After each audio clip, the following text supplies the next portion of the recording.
YouTube channel ಶುರು ಮಾಡಿದಾಗ ನನಗೆ ಹಣದ ಉದ್ದೇಶ ಯಾವುದೂ ಕೂಡ ಇರಲಿಲ್ಲ. ದಿಗ್ವಿಜಯದಲ್ಲಿ ಒಂದು ಹಂತಕ್ಕೆ ಸ್ಯಾಲ್ರಿ ಇತ್ತು ನನಗೆ, ಏನು ತೀರಾ ಕನಿಷ್ಠ ತೀರಾ ಇದಂತೇನೇ ಇರಲಿಲ್ಲ.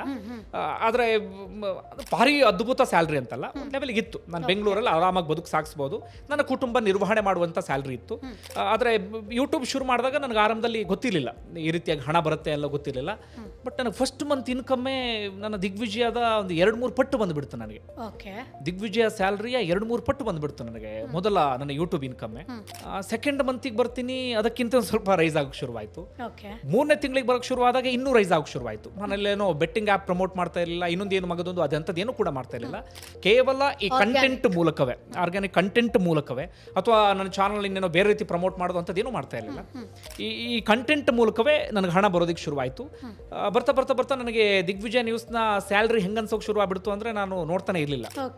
ನನಗೆ ಎಲ್ಲ ಆಫೀಸಲ್ಲಿ ಓಡಾಡ್ತಿರೋಲ್ಲ ಸ್ಯಾಲ್ರಿ ಆಯಿತಾ ಅಂದರೆ ಇದನ್ನೇನೋ ಮತ್ತೆ ಬೆತ್ತಕೊಂಡ್ರೆ ಕಷ್ಟ, ಏನೋ ಅಹಂಕಾರದಿಂದ ಹೇಳ್ತಿದ್ದಾನೆ ಮತ್ತೊಂದು ಮಗದೊಂದು ಅಂತೇಳಿ ಇದರಲ್ಲ. ಬಟ್ ನಾನು ನೋಡ್ತಾನೆ ಇರಲಿಲ್ಲ. ಅಂದ್ರೆ ಕಂಪ್ಲೀಟ್ ಯೂಟ್ಯೂಬ್ ನನ್ನನ್ನು ಆರ್ಥಿಕವಾಗಿ ತೀರಾ ಗಟ್ಟಿಯಾಗಿ ನಿಲ್ಲಿಸ್ಬಿಟ್ಟಿತ್ತು.